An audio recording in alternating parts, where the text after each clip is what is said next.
আসসালামু আলাইকুম রহমতুল্লাহ বারাকাতুহু। সম্মানিত ভাই বোনেরা, আশা করি আপনারা আল্লাহর রহমতে ভালো আছেন। আমিও আলহামদুলিল্লাহ ভালো আছি। তো আজকে একটা বিষয় নিয়ে, একটা খুব কমন বিষয় নিয়ে একটু আলাপ করতে চেয়েছিলাম। বিষয়বস্তুটা হলো, ধরেন আহ, আমাদের নাম, যেমন আমার নাম মোস্তফা আমিন। আমাদের পিতামাতারা আমাদের নামগুলি অনেক যত্ন করে রেখেছে। আমরা আমাদের বাচ্চা কাচ্চার নাম অনেক যত্ন করে অনেক সুন্দর নামগুলি দিয়েছি, এবং আশা করি আহ, এটা আপনারা আম আপনাদের মনে আছে যে নামগুলি যখন রেখেছেন বাচ্চাদের, আমরা বিভিন্ন জ্ঞানী লোকের কাছ থেকে, আত্মীয়স্বজনের কাছ থেকে আলাপ করে ভালো নাম নিয়েছি, ইসলামিক নাম দিয়েছি, এবং আমাদের পিতামাতারাও তাই করেছেন। আর ইসলাম ধর্মে আপনার একটা ভালো নাম রাখাটা একটা জায়েজ। কারণ আমাদের কারো নাম আমরা রাখি না, যেরকম মিস্টার চোর, মিস্টার ডাকাত বা মিস্টার সন্ত্রাসী, এরকম নাম রাখি না আমরা। আমরা পছন্দ করি না এই নামগুলো শুনতেও।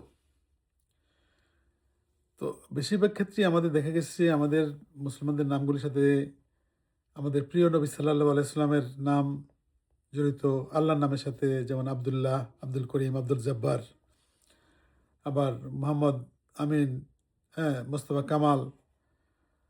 তো এই নামগুলির অর্থগুলি যদি আমরা জানি, এবং আমরা নিশ্চয়ই এগুলি উদ্দেশ্য নিয়েই রাখা হয়েছে যে আমার সন্তানের নাম আমি রাখলাম যাতে নামের একটা প্রভাব থাকে, ভালো একটা প্রভাব থাকে, তাই না?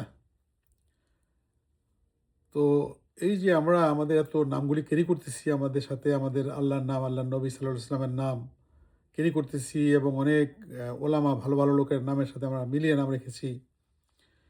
আমরা কি সেই নামের সম্মানগুলি রাখি?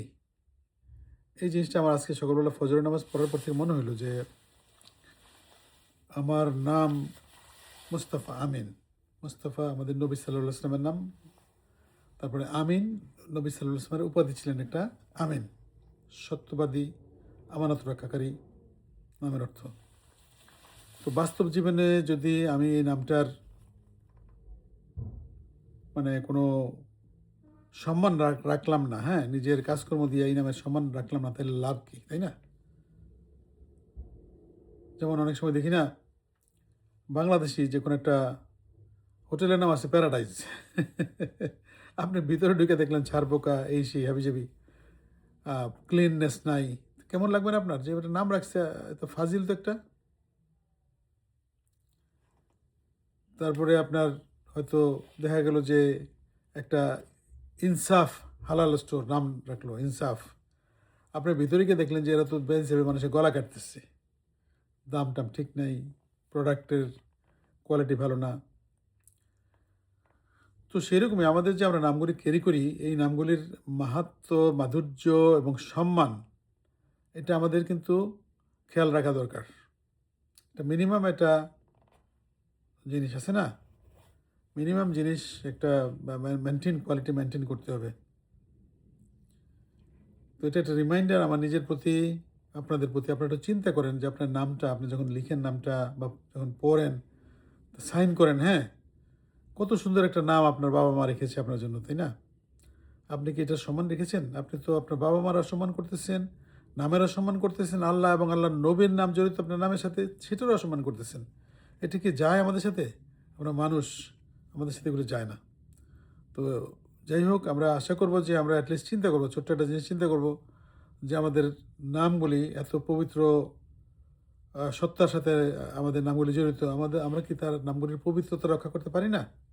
উচিত কিন্তু এগুলির জন্য আপনাকে কিন্তু হয়তো জিজ্ঞাসাবাদ করা হবে যে তোমার নাম ওসমান গনি, তোমার নাম, হ্যাঁ, কত সুন্দর, আমাদের খলিফা ওসমান ছিলেন দানশীল, তুমি তো চারানা পয়সা ভিক্ষাও দিতে না ফকিরে। আবার গনি, গনি মানে সাংঘাতিক, যে যেমন হজরত ইব্রাহিম আলাইসালামের উপাধি আল্লাহ সুবহানাহু ওয়া তাআলা বলছেন গনি, মানে সে সবসময় একত্ববাদী ছিল, কোনোদিন সে শিরক করেন নাই, শিরকবিহীন। তো আমরা কি আমাদের নিজের লাইফে করতেছি? দেখা গেল অনেক সময় সামাজিক প্রভাবে, রাজনৈতিক প্রভাবে বা রাষ্ট্রীয় প্রভাবে আমরা আল্লাহর রাস্তা ছেড়ে দিয়ে অন্য রাস্তা ধরে ফেলাই অনেক সময়, তাই না? আমরা ট্যাক্স ফাঁকি দিয়ে ফেলাই, এই করি সেই করি, কত কিছু নাফরমানি কাজ করি, মিথ্যা বলি। এগুলি চিন্তা করবেন একটু কাইন্ডলি। এটা একটা রিমাইন্ডার সবার প্রতি। আপনার নামের মর্যাদাটুকু আপনি রক্ষা করবেন এবং আমাদের শুরু হোক সেখান থেকেই সততার। আমি আমার সামান্য জ্ঞান নিয়ে অনেক সময় অনেক কথা বলি, ইসলাম নিয়ে কথা বলি, আমাদের কোরআন শরীফের কোনো আয়াত নিয়ে কথা বলি, কখনো হাদিস থেকে কোনো কিছু সংকলিত করে কথা বলার চেষ্টা করি। আমি অনেক জ্ঞানী লোক না, বাট আমি ট্রাই করি আমার নিজের ভয় থেকে, আমার প্রচারের জন্য না। কারণ আমাদেরকে বলা আছে যে তুমি যদি কোনো কিছু জানো, কোনো কিছু ভালো মনে করো, তোমার সৎ পরামর্শ দেওয়া, সৎ কাজে উৎসাহ দেওয়া এবং অসৎ কাজকে বাধা দেওয়া, এটা আল্লাহর নির্দেশ। সমাজে কিছু কিছু লোক থাকতেই হবে এরকম। আল্লাহ নির্দেশ পালনের চেষ্টা করতেছি এবং ভয় করতেছি নিজের আখেরাত নিয়েই। তো যাই হোক, আজকে তো আমার মনে হয় কোনো রাজনৈতিক আলাপ করলাম না, শুধু একটু ধর্মীয় আলাপ করলাম, শিষ্টাচারের কথা বললাম এবং নিজেদের নামের মর্যাদাটুকু আমরা যাতে রক্ষা করে চলি মিনিমাম লেভেলে, ওইটার জন্য একটা তাগিদ দিলাম। এবং এটা আমার মনে হয় শুধুমাত্র ইসলাম ধর্ম না, অন্যান্য নামও কিন্তু আছে না, অনেক সুন্দর সুন্দর নাম বিভিন্ন ধর্মের। আমার হিন্দু ভাই বোনেরা, ওদের নাম আছে অনেক সুন্দর। তারপরে খ্রিস্টানদের অনেক নাম আছে, অনেক সুন্দর সুন্দর নাম আছে। নামগুলির আমরা যাতে একটু রেসপেক্ট দিই, এটি আহ্বান আপনাদের কাছে। আপনারা সবাই ভালো থাকবেন। আজকে এইটুকুই। এই মুহূর্তে দেখি সন্ধ্যার সময় একটা সারাদিনের অভিজ্ঞতা নিয়ে আরেকটা ভিডিও করব ইনশাআল্লাহ তাআলা, ইচ্ছা আছে। এইটুকুই আর কি। আমার তো কোনো স্টুডিও নাই, কোনো এডিট নেই, কিচ্ছু নেই, আমি করি আর কি। হ্যাঁ, এই রেকর্ড করলাম, তারপর রেকর্ড করে এটি আমি দিয়ে দিলাম। এটা আমি এডিটও করি না। আমার এই ফোনের মধ্যে অনেক সফটওয়্যার আছে, এডিট করা যায়, মুভি সফটওয়্যার আছে, আরেকটা কী যেন নতুন একটা সফটওয়্যার আছে। ইউটিউবে আপলোড করার আগেও সফটওয়্যার দেয় আমাকে বিভিন্ন কারেকশন করার জন্য। আমি করি না তো, ওটা এটুকুই করতেই অনেক ঘাম ছুটে যায়। আর কথা মানে বলা তো সহজ, কথা বলা যায়, কিন্তু কথার মধ্যে ভুল ভ্রান্তিগুলি সংশোধন করে বলাটা কঠিন।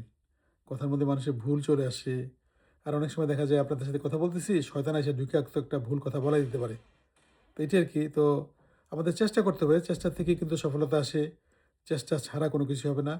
তো ঠিক আছে, let us try with our own names, যে আমাদের নামগুলি নিয়ে আমরা একটু চিন্তা করে দেখি যে নামের অর্থ কী, মাধুর্য কী, আমি কি এটা ধারে কাছে আসি কিনা। তো সবাই ভালো থাকবেন। আসসালামু আলাইকুম ওয়া রাহমাতুল্লাহ ওয়া বারাকাতুহু।